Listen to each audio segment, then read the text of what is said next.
A warm hello to day 3 of Climate Conversations and also the final session of Climate Conversations 2026. The Stream Climate Conversations is put together by EkoGalaxy, which is a platform for climate education. The founders are Shreyas and myself, Urvi.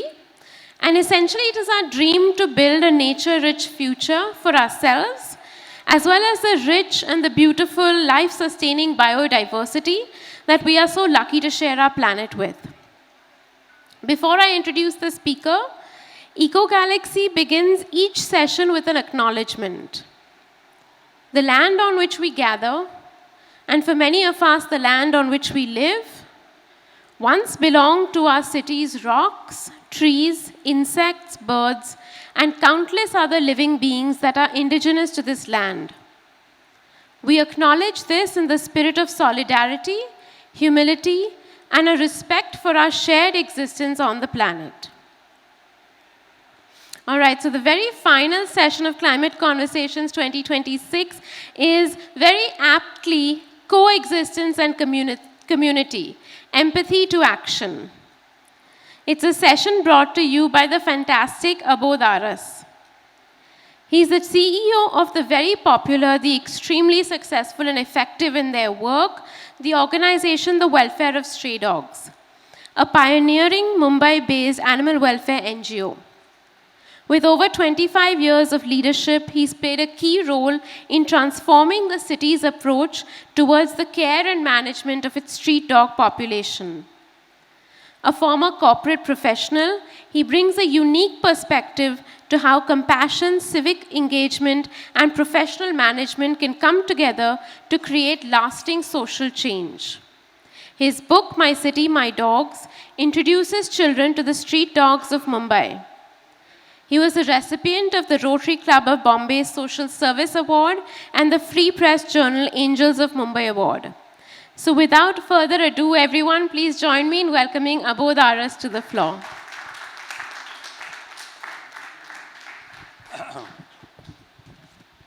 Thank you so much, and thank you for joining in. What I want to do is, of course, there's a presentation. I'd like to know, how many of you look after community dogs in where you are? If you put up your hands, okay. And how many of you have maybe issues with community dogs in your area? Issues meaning problems. Yeah, okay. And how many of you, what about the rest who have not put up their hands? What about you? You have at home, okay. So some of you have adopted dogs or have dogs. So great. As you know that we've been sharing, our spaces with dogs for thousands and thousands of years. And if you see, humans have always lived together. Earlier, naturally, we lived in caves, and then, of course, it became villages, and villages became towns and cities. And the dog, was always there. And we used him for various purposes, or even, as a shepherd. Shepherds would used to use the dogs, or earlier, of course, hunter-gatherers, as we were, the dog would go out, with them for hunting too. So I think dogs have always been in our neighborhoods, and irrespective if we were a village or a town or a city. And of course, like in various areas, depending on which city you are in terms of, like in Mumbai, there are chawls, there are buildings, slums, mohallas, fishing villages, markets, mills. Dogs are predominantly there, as a part of the neighborhood. And they have coexisted across civilizations. And if you see, of course, dogs evolved from wolves, we all know that. But it's also that the Indi, what we call the Indi, which was called the Paria dog, and that was a demeaning word, it actually means outcast, yeah. So there have been documented evidence that Indies have been, discovered during the Indus civilization, and also various other civilizations. Like, I mean, if you see this is Bhimbetka, in Madhya Pradesh, and this was discovered on a rock, cut this inscription, or in various civilizations like Greece or ancient Greece or in Romans and so on. So I think dogs have been a part and parcel of our lives, everywhere. And, I mean, a lot of times I'm asked a question that why are dogs only in India, Many years ago, we bring out a calendar every year.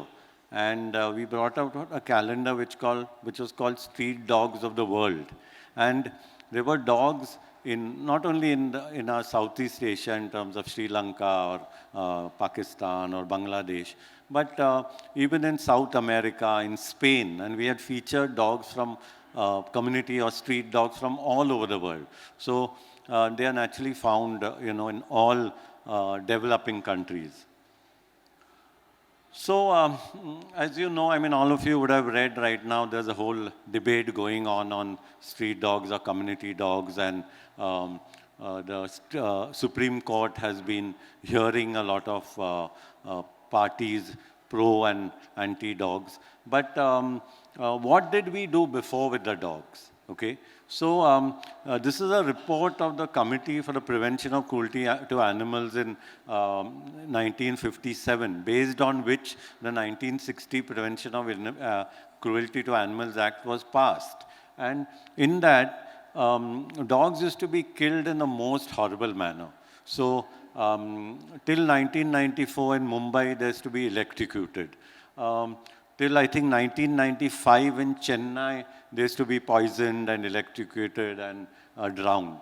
Till 1992 in Delhi, there was mass culling, and otherwise they used to just pick up the dogs and throw them outside the city.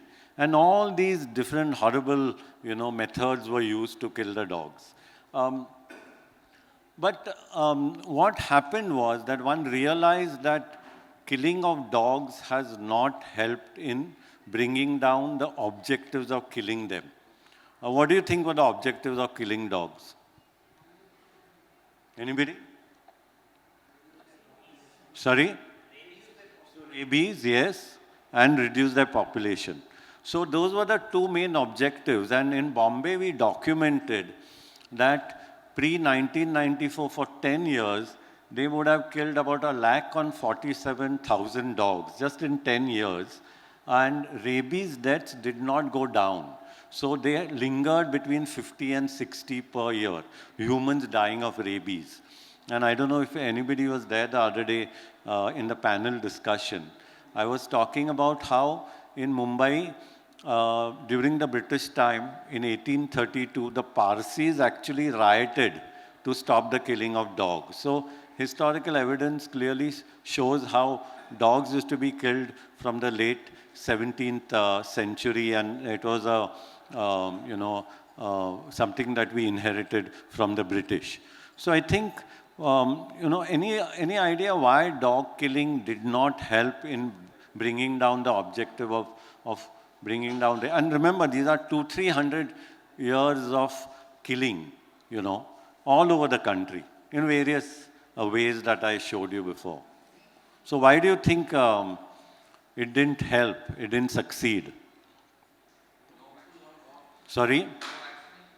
Okay, no vaccinations, yeah.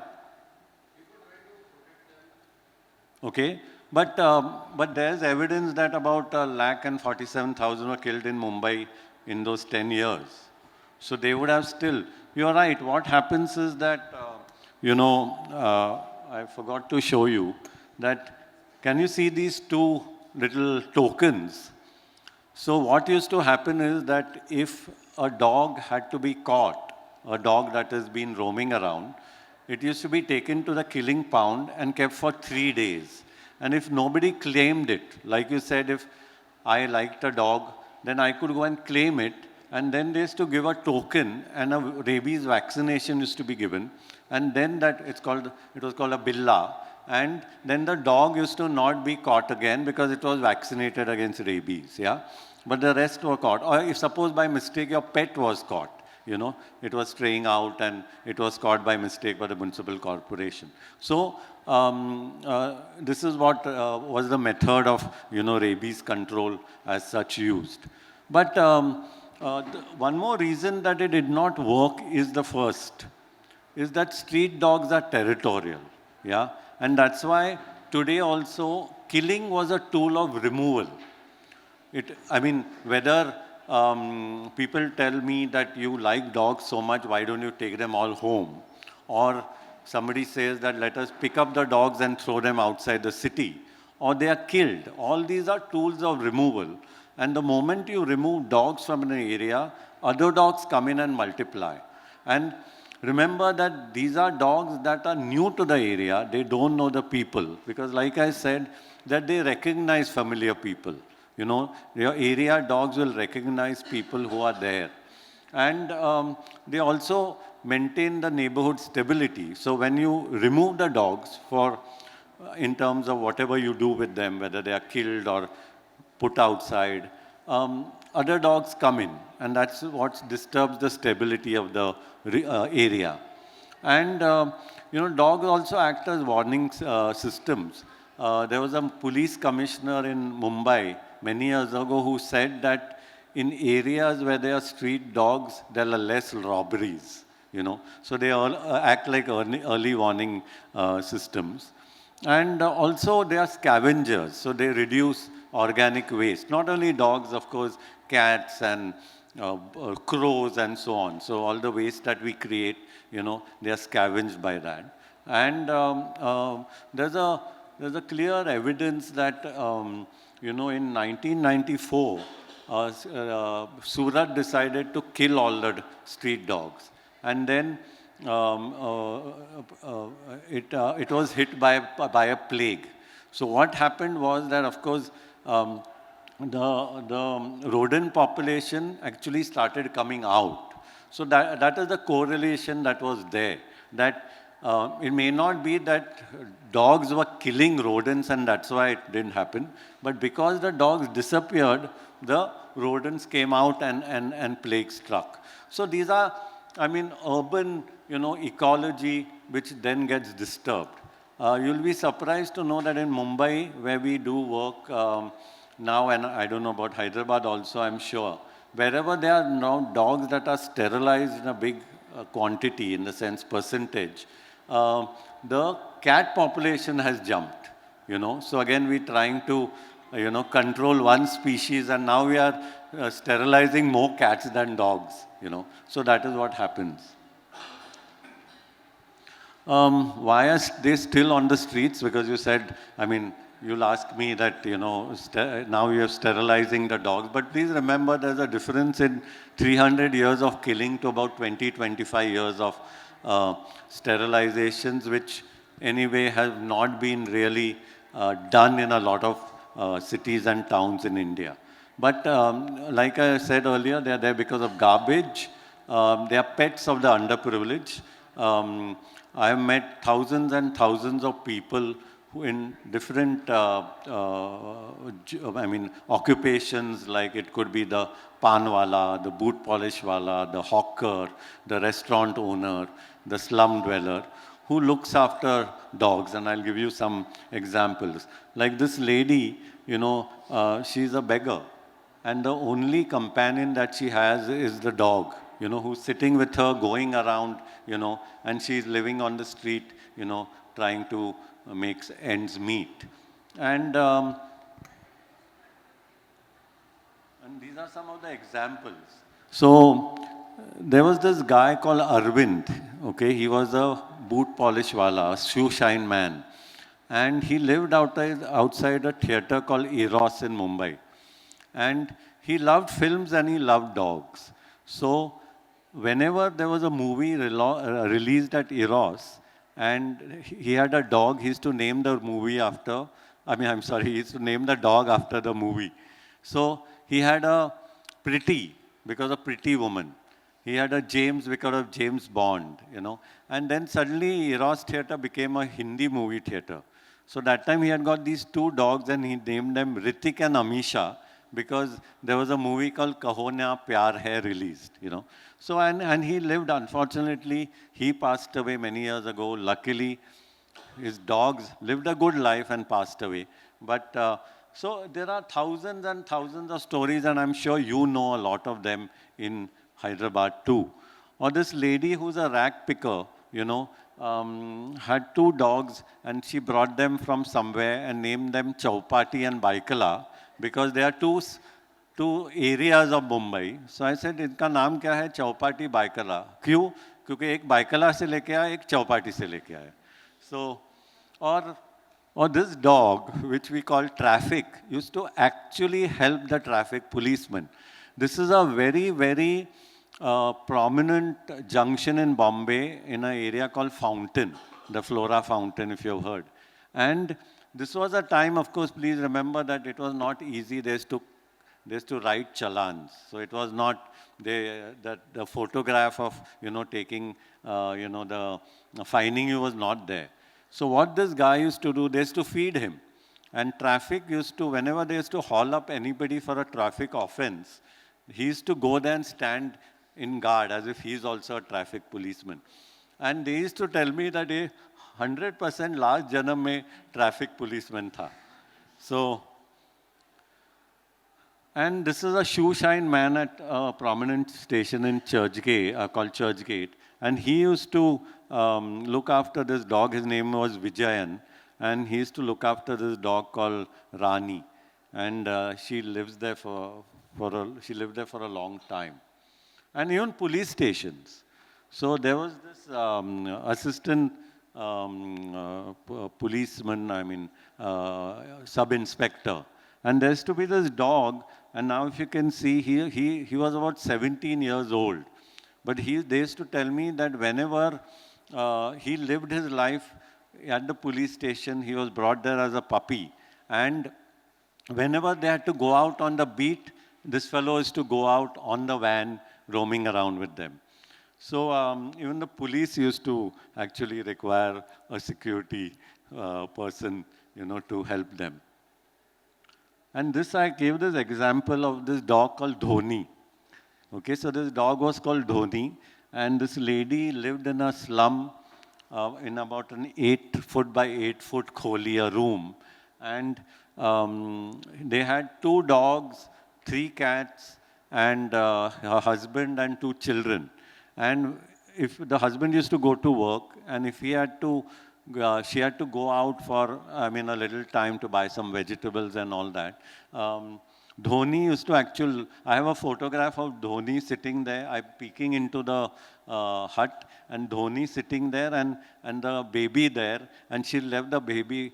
She used to come back in 10-15 minutes, but Dhoni wouldn't allow anybody else in, you know. So I think there are hundreds and hundreds of such stories. So a lot of times when I, hear that, it's actually the underprivileged that are looking after street animals, and that their coexistence is much, much more than I think a lot of us. These are some of the success stories that have happened all over India. And I wish that, the government, actually intervenes and you all know what the animal birth control program is, right? It sterilizes, all the dogs have to be sterilized, and then they are going to have to be put back in the same place. And anybody, how do you recognize a dog that is sterilized? Ear is clipped. So you can see this dog, there's a cut on the ear.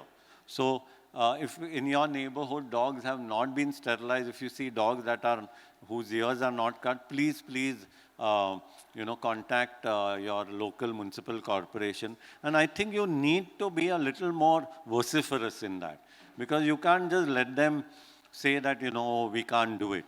Yeah. Because that is the only way it will be successful. Like we've seen in Bombay and many other cities in India, where Mumbai, there are, in the island city, about 74% of the dogs have been sterilized. In Goa, it's a rabies controlled state now, which means in the last 5 years, if there has been no rabies deaths, that's how they declare it. The other day, somebody was bitten by a dog in Goa, and they went to the hospital, and they said, you don't have to take a shot because it's a rabies controlled state, So rabies is not being spread.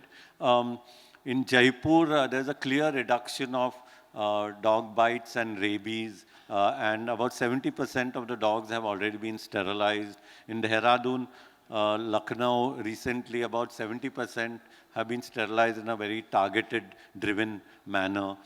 Sikkim, there has been no human rabies deaths since 2006. Vadodara has a very high sterilization coverage rate.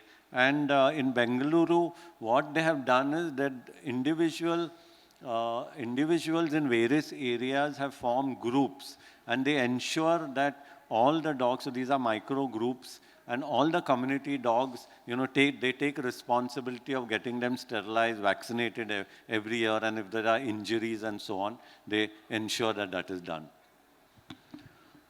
So what is the policy in terms of, India's policy? So of course, community animals are protected by law, and all of you must be knowing about the animal birth control rules, which were passed first in 2001, and then they were upgraded in 2023. And this is what they cover. So if you have to control the population of street dogs, you need to mandatory do ABC programs, and you have to do sterilization and vaccination or spay neuter. Of course, you can't relocate the dogs. You have a joint ABC, and of course they need to be revaccinated every year against rabies. And there's a chapter on conflict resolution, because there could be conflicts, and there are conflicts that are there. So what can be done in that? And also some responsibility and onus on people who are feeding community dogs. Yeah. Recently, there's a Supreme Court case going on where they want to put dogs in institutions in shelters. Now again, remember what I told you earlier, that removal of dogs are not going to, is not going to help, because it creates a vacuum. There are 5 kinds of institutions that the Supreme Court has said. One is hospitals, second is educational institutes, third is bus stands, railway stations. And what has happened is that, I'll give you an example.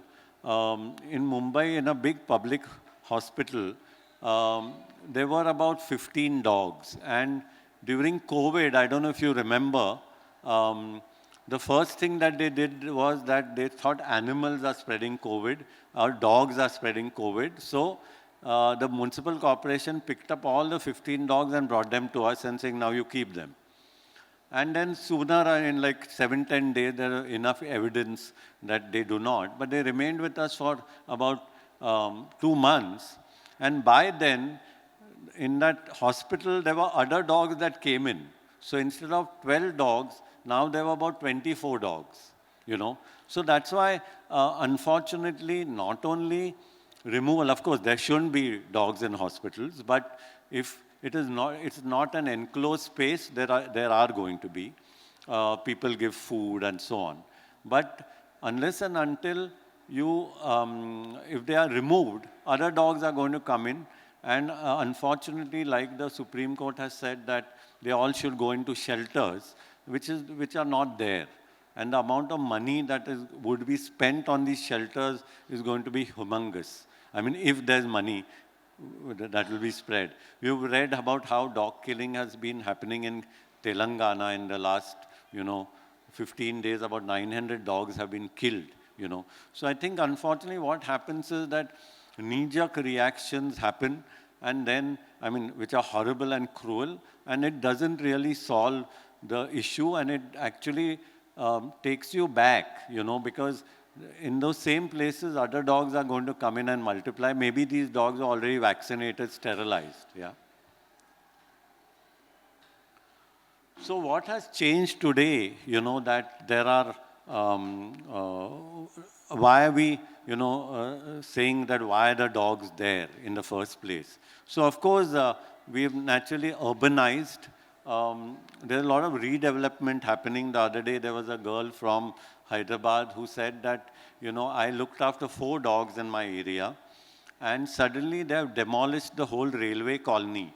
And these dogs used to live with laborers, and they were living on scraps. And now, those dogs, I believe, were called Spider-Man men because they could climb up, walls. And she said, now I have to take on the responsibility of feeding them because none of them was sterilized. I had sterilized the 4 dogs that I looked after. But now they are not even approachable. And I have to feed them so that I can approach them, catch them, and take them for sterilization. And that's why redevelopment has displaced, like it displaces people, but people move somewhere, the dogs are left behind, and one doesn't really know what happens to them. Also, our neighborhoods are becoming sharply divided. So, I mean, look at this space, it's a very clinical space, and you won't have a little thela outside, a jhopri outside, somebody, say, living on the street. And that's why earlier, please remember, think that you had mixed spaces. There were buildings with privileged people living, and in that same neighborhood, there would be a hut, there would be people living on the street, and so on. And I think because of that, oops, I don't know, I did something. Did I do something? Oh, no, yeah. So I think that is why, it's important that we then ensure that all the dogs that are then sterilized. In Mumbai, there's a area called Dharavi, and it's said to be the largest slum in Asia. And now it's getting redeveloped, and which means people are going to be sent away to, I don't know if they're coming back because every piece of land is, monetized and has a lot of money and real estate in it. But that's why we were focusing on Dharavi to ensure that all the dogs are sterilized. Because even if people who look after the dogs, many of them cannot take them, because they are now moving into, instead of horizontal slum, they are now going to be moved into vertical slums. So, so at least at horizontal slums, the dogs could be around and about. In vertical, they may not be able to take the free roaming pets of theirs. So that's a challenge. As cities become cleaner, earlier dogs could find their food. And now that's why, as sources of food have diminished, that's why community feeder intervention was required. And that's why you have a lot of people feeding dogs. And also because of which now what happens is that you can, earlier you didn't know whom to blame, but now you know whom to blame. He said, because of you, this dog is there. But the dog was always there. It's just that the feeder is actually, started feeding the animal. You've seen that happen, no? You are smiling. And also, there are a lot of fear-driven narratives that go around, and that's why we get scared. Dog mauls children. But there are, of course, issues like that. But what we have seen in Mumbai is that if the dog population is controlled to a level and vaccinations are done, you break the pack. And which means that then there won't be packs of dogs anyway going around, biting. So I think that's very important. That is what sterilization also does. And it also breaks the pack code. So like in every pack, there's a hierarchy where there's an alpha male and then everybody follows that. But now because of all of them getting sterilized, that pack code is broken.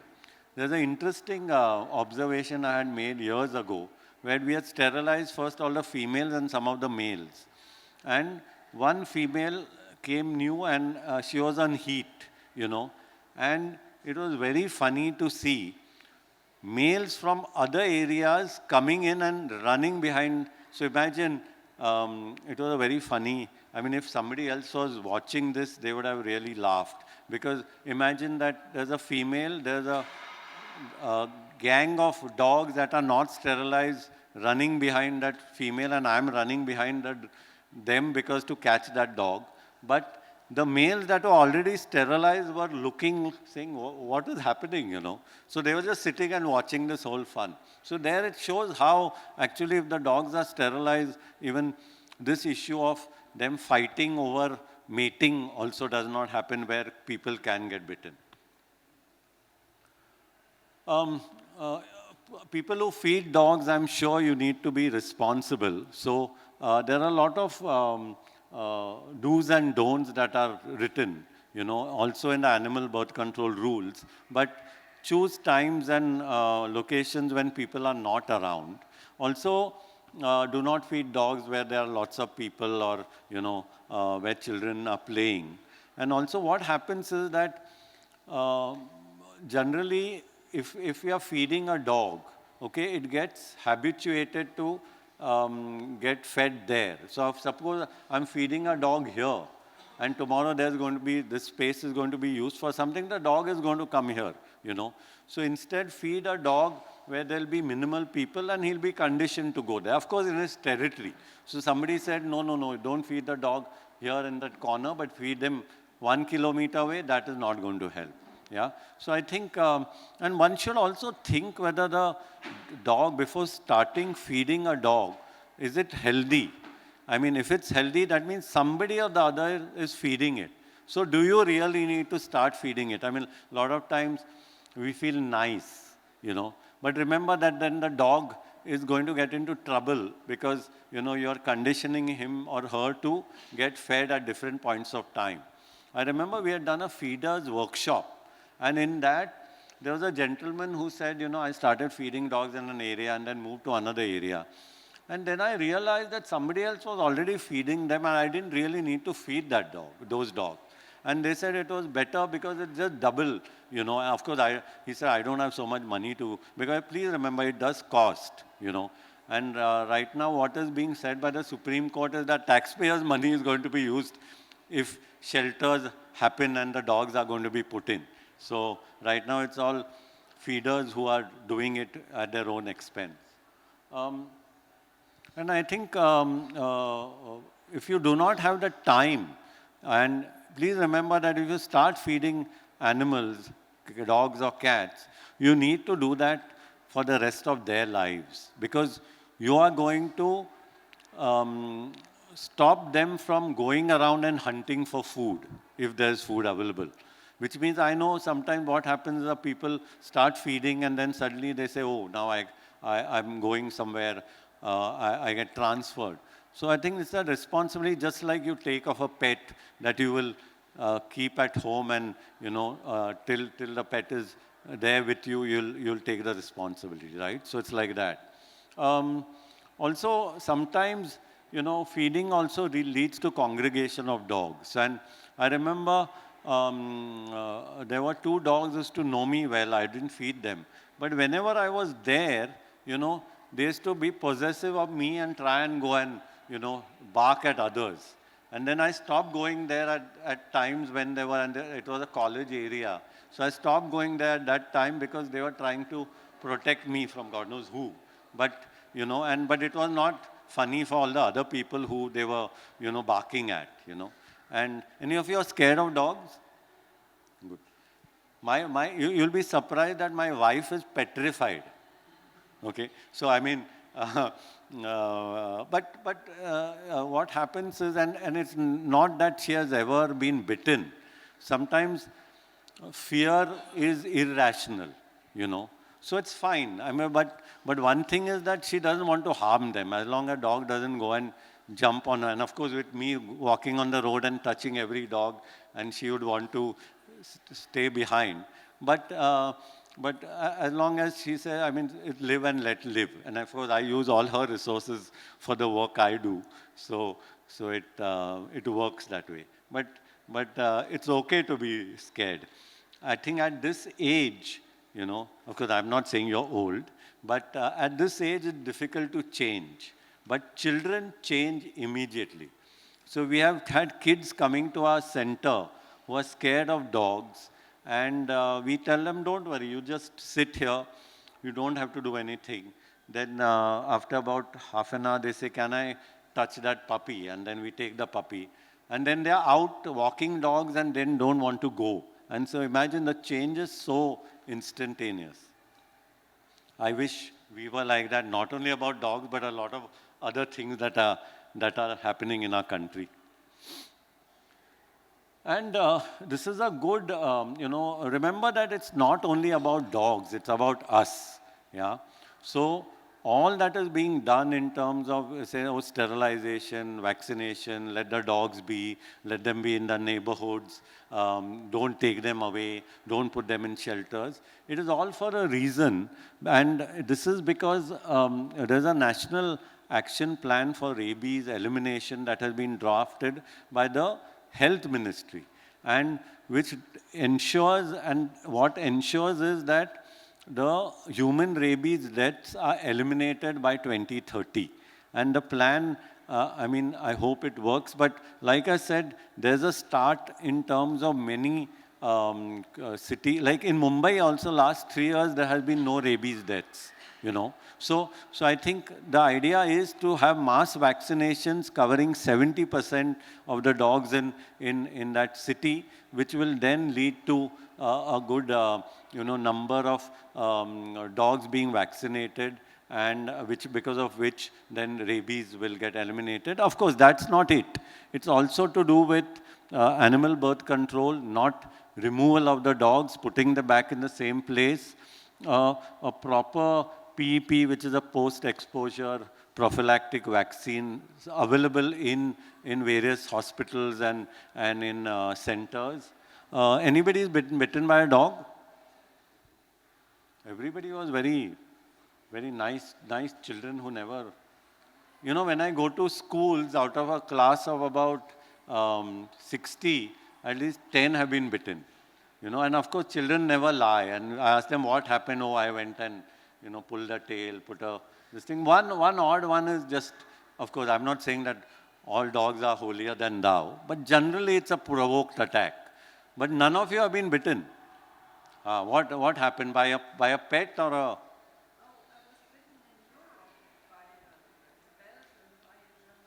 Oh, by a German Shepherd.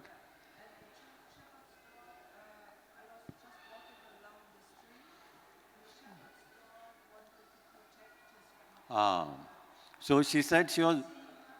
Oh, wow. So she said that she was bitten by in Europe by a dog which was a shepherd's dog, and he was trying to protect. But one thing, remember that if you have ever been bitten by a dog or any animal, the first thing to do is wash the wound with soap and water for 15 minutes. What WHO say, you didn't do that. It's okay.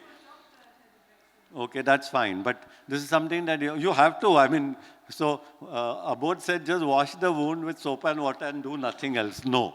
So the first thing to do is wash the wound with soap and water for 15 minutes. WHO says that it washes away 94.4% of the viral particles. Of course, if the dog had rabies.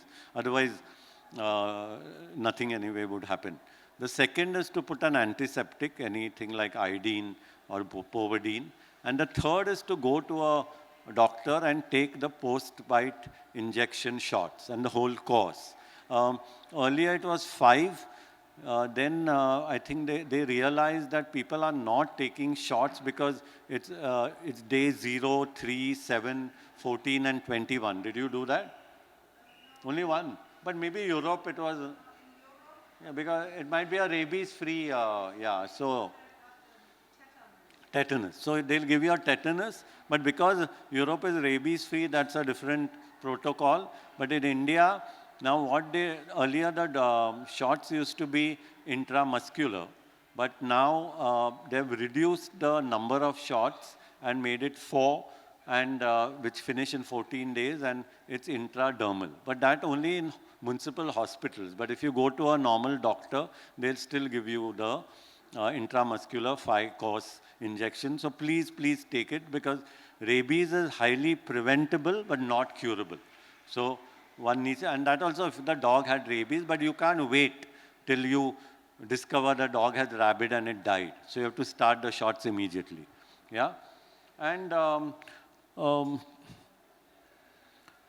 of course, do's that please support sterilization. If you please report injured animals in your area, respect animal space, do not relocate dogs, do not use violence like what is happening today. It's sad, Telangana has seen about 900 deaths in the last 15 days. Do not spread misinformation. And what actually works is sterilization and vaccination.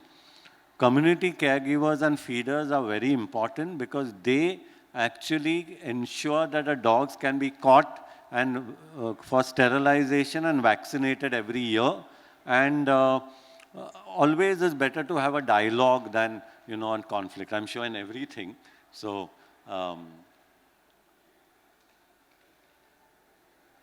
thank you. And any questions you have, please, I'll be very happy to answer.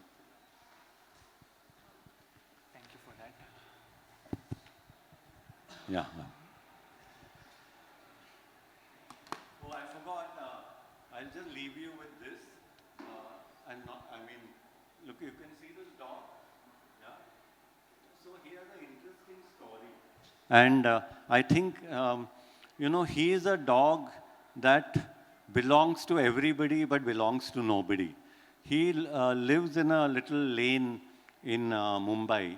And he was brought by a street-dwelling family. His name is Cherry, named by them. But he likes to wander.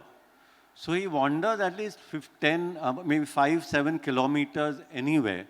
And he endears anybody and everybody. And then he'll follow them. He'll go and sleep in their house. But he's not their dog. So even if they have that attachment, when he wants to go, he'll say, "Now please open the door, I want to go." He follows. He also spends a lot of time in a little Irani cafe, and he follows the owner home. And then once he jumped into the train with him, Mumbai's local train. And the poor fellow, I'm talking about the Irani cafe owner, didn't know because everybody saying, "Your dog." And he said, "I couldn't even say this is not my dog because they might harm him." And I had to say, "Ha, ha, ha," and So, that's Cherry for you. So, so there are hundreds and hundreds of such dogs all over. This is just one example. Yeah, sorry.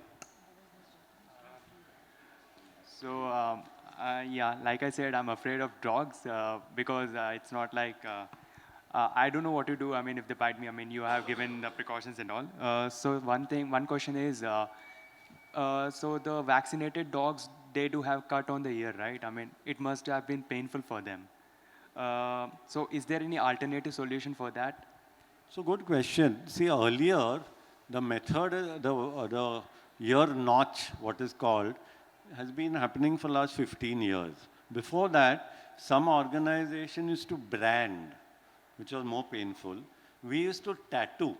You know how you get a tattoo? We used to have a human tattoo fellow come and put on the inner thigh and used to tickle, like a W with the month and year of sterilization. But what used to happen, it was not visible, hair used to grow, and we used to keep catching the same dog, and then when you shave for sterilizing, oh, it's already sterilized. So, the ear notch is not painful only because it's done under anesthesia. So when the dog is anesthetized and it's been operated, and when it comes out of the operation theater, that is the time when it is I know, it's like, injuring, not injuring, you're like, a part of your body you're going to, but that was the only way, it was an approved method of visibly seeing. So somebody like you who's scared can look at a dog and say, oh, he's sterilized and vaccinated. But remember, vaccination don't last for life. They have to be vaccinated every year. Like if you have pets, you would be vaccinating your dogs every year, right? So. Just a few more questions. Yeah, I won't take up much time. So one thing is there any method, is government practicing something, or are there local organizations which keep track of stray dogs? Yeah. Like maintaining tokens in a database or something? Is that kind of activity happening? So in some cities there is, see, unfortunately microchipping has not been happening. Now I think some states like Delhi, etc., are saying that they will microchip dogs, yeah. So in Mumbai now we have started, and it's still in a nascent form, where an app has been developed and which is AI, based, where you take a photo of the dog, and they have tried to, I mean, AI, you need to get really precise, so you need to have that much data and photographs for it to know that this dog is different and the other dog is different. So that's happening.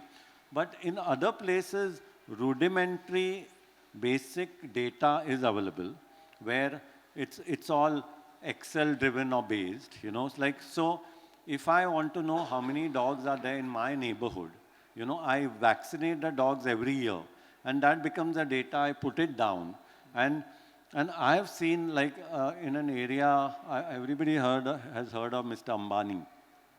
Mr. Ambani, Yeah, you know where he stays? Antilla, Malabar. Antilla. So that whole area, which is called Altamount Road, about 15 years ago, there were about 50 dogs in that area, right from one end of Altamount Road to Pedder Road. I mean, it's like a big area. And we've tracked it over time, and now there are about 3 or 4 dogs left, because we sterilized all of them. And we every year went on vaccination and saw it, natural deaths or something happening, and them, going down over 15 years. So I think that tracking is done in various places, but yes, there needs to be a better model, that, and I think that's being now done in every city. Okay. Just. Yeah, yeah.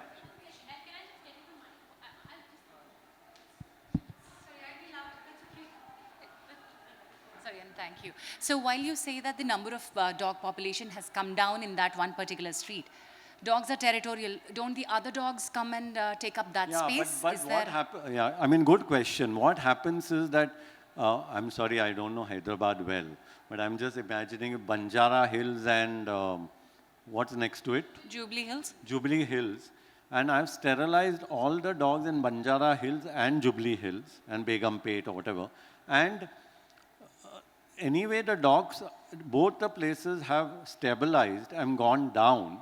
Then there's not much territorialness that will happen from one place to another. So it's a radius that we need to identify. Yes. All right, And what WHO says is that, the area, if you increase, because dogs, unless there are females that are not sterilized, male dogs don't really jump their territories and go. So even that is eliminated, Right. But yes, these 4 dogs that are there will be new dogs. They were not there 15 years ago. Correct. There is a complete vacuum. So I think, the moral of the story is that till the other variables exist of people living on the streets, garbage, etc., you won't have a dog-free space. Of course, animal welfare people will argue saying, why do you want a dog-free space? But just from the point of view that there will be 1 or 2 dogs that will be there, Done. Thank you. You have more questions? No, it's okay. You can. Yeah. Hi, Abodh. My question would be, like, especially when I have tried, helping dogs around my area, I've faced resistance from people saying, why are you feeding dogs here, or why are you doing this? And I've gone back and said that these dogs actually recognize me and probably recognize you and your car as well. And so how do I get through to someone who's like, fearful or is not accepting of someone else who's helping dogs because they fear it? Yeah.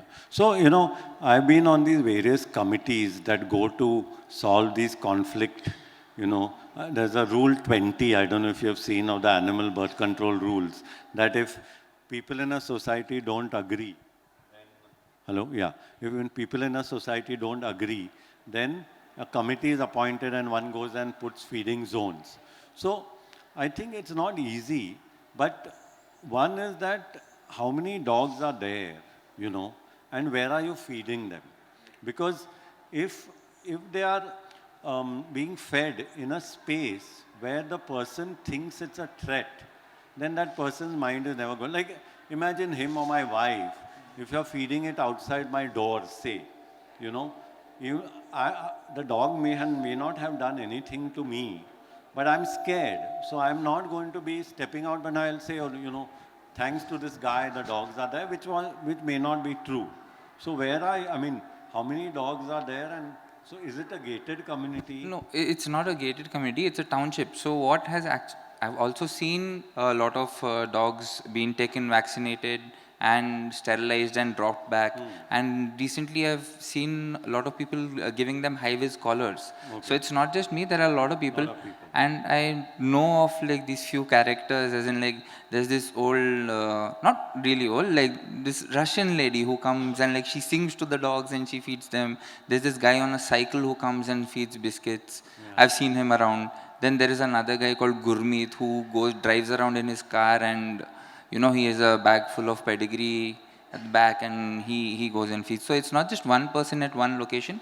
The whole of my township, I've seen like a lot of dog lovers, and also dogs being taken care of well. And I've seen a lot of dogs with the. I mean, these persons or people who are actually, you know, say fighting with you. What are they saying? It wasn't really a fight. They're basically like, please don't feed dogs in front of the apartment, but the dogs live in that lane. And like you said, dogs are territorial. So I know of the packs around my house because I have an Indie at home and I take her out walking, so I know the general map of which pack is where. Yeah. But can you take them, I mean, take in the sense, feed them a little away? Yeah, in their territory. I can. I mean, they just like roam in the lane. And at times when there are less people. Right. So there are times where like, you know, I'm not even feeding them, but they'll recognize me and they'll come near me. Do they really depend on your food? Not really. So then again. Yeah. So that is a question to ask. Is it giving us a nice feeling that I'm feeding the dogs, or do they really need it? Right. You know, I think that is the main thing. You know, for years I didn't feed any dog in my area and still don't, because I know that they are fed by somebody or the other. In my old building, dogs used to follow me. I used to shoo them away. Right. Hello? Yeah, dogs used to follow me and I used to shoo them away. You know, I didn't want to know how people in my building reacted. Right. But that was for them, more than us. Yeah. You know? I get it. So I think maybe something, I'm not saying that you should tolerate cruelty. That definitely not. That definitely. But I think this, I'll give you an example, you know. In Mumbai on Marine Drive, years ago, there was a guy. There was a guy who used to feed biscuits to the dogs. Please remember, biscuits are not really, I mean, it's not that they are surviving on those biscuits, you know. So, if you know Marine Drive, there's a business district called Nariman Point opposite, like this, and the Marine Drive and the sea. And a lot of people walk there, and he used to feed them. And when 3-4 dogs congregate, they might bark at people and so on. So one old gentleman said, will you not feed here? Feed on the opposite side. He didn't even say, don't feed. This guy got very defensive and he said, no, tumhara baap ka rasta hai kya? Main idhar hi. And that really, and the guy knew some additional municipal commissioner who also used to walk with him. He said, see, so in 2 days, they caught all the dogs and brought them to us. Of course, later, they were put back. But if the guy had crossed the road and it was in their own territory, it was not that, you know, I can understand if somebody is saying, go and feed them 2 kilometers away. No.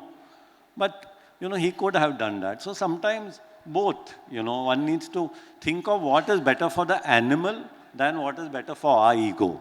I think my question would more be like in terms of, not like I won't make that change, not that I won't adjust and like, you know, make the person also feel safe. Yeah. But how to like kind of bring them on our side. I don't think that is good. See, there are, see, like, I don't think he will ever, he doesn't want them killed or taken away, right?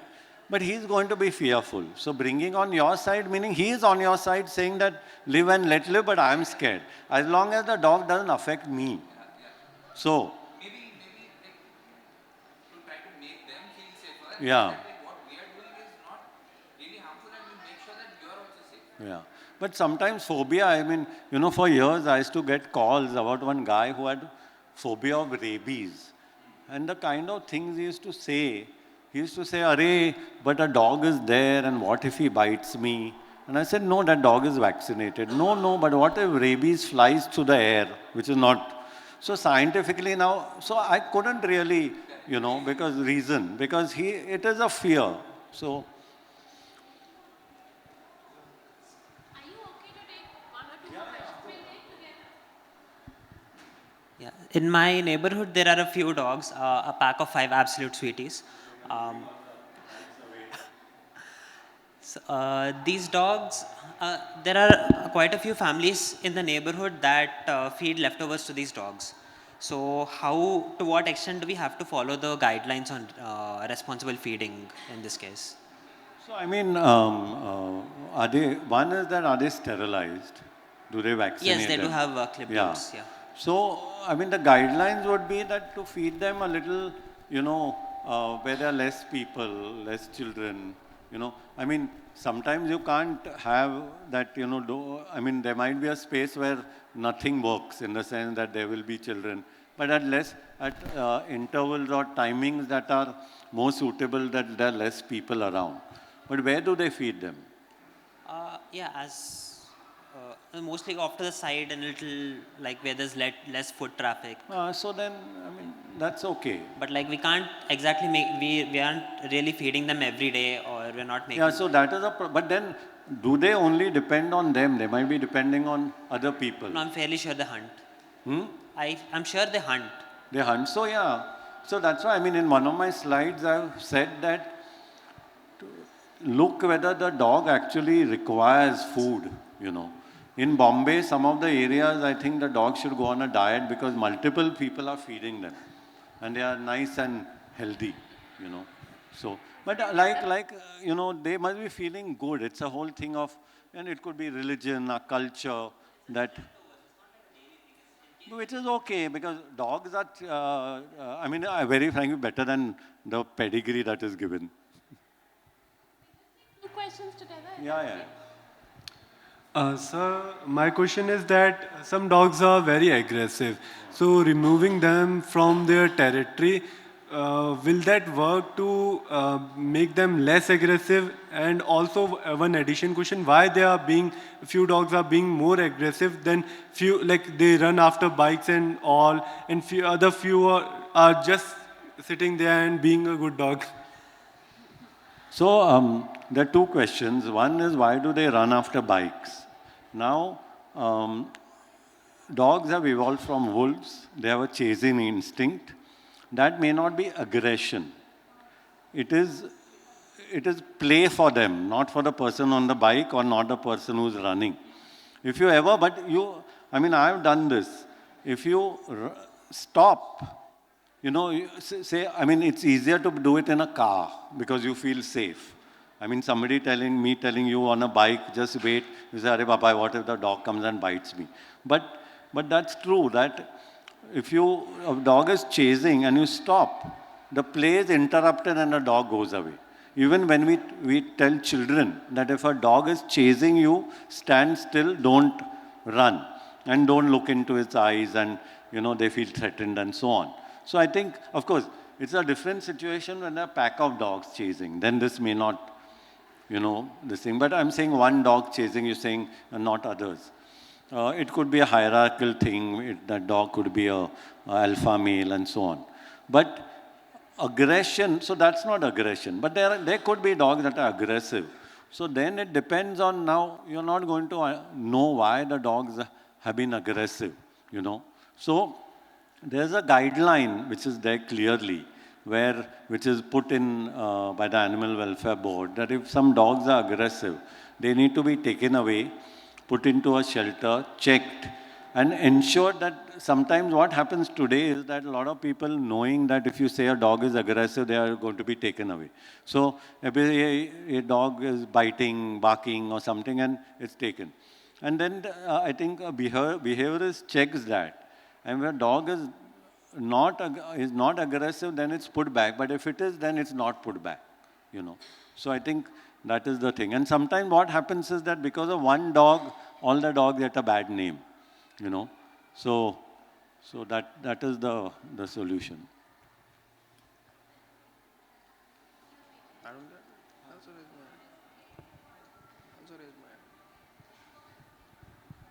Yeah. Hello.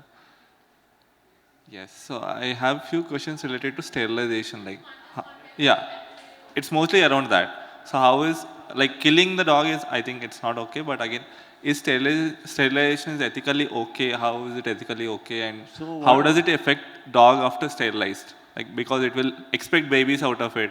Yeah. And how is it okay? So this predicament, ethical predicament, has always been there, and the thing is that the question asked is that who are we to play God, right? I mean, that should have been your question. And why should we intervene in terms of in nature? I mean, play God in terms of nature. But what are the choices?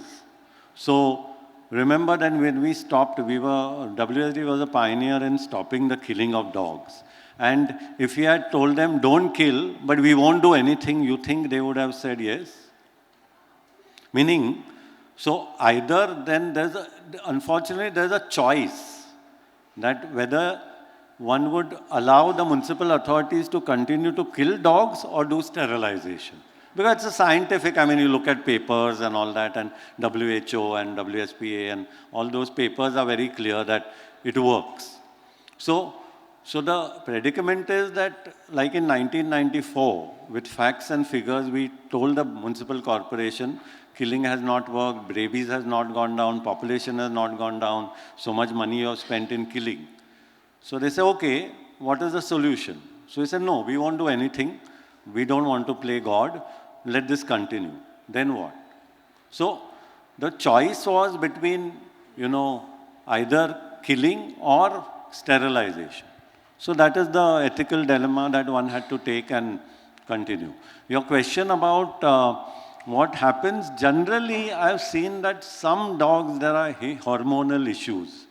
But otherwise, I mean, they put on weight and all that. But otherwise, there has been no, I mean, there's always evidence that veterinarians say that dogs, males and females, if you sterilize, they won't get mammary tumors. The chances of them getting are low. Prostate issues are low, So all that is there anyway in terms of medical evidence. But that was not the reason that we were sterilizing them, so that they will, not get cancer or not get, prostate issues and so on. The reason was for population control, which was achieved earlier by killing, which now is being achieved by sterilization. One more question I'm asked is that if you sterilize all the dogs, won't they all disappear? But theoretically that's possible, practically it's not. Like I told her that the 4 dogs did come in and, but at least the dog population went down drastically.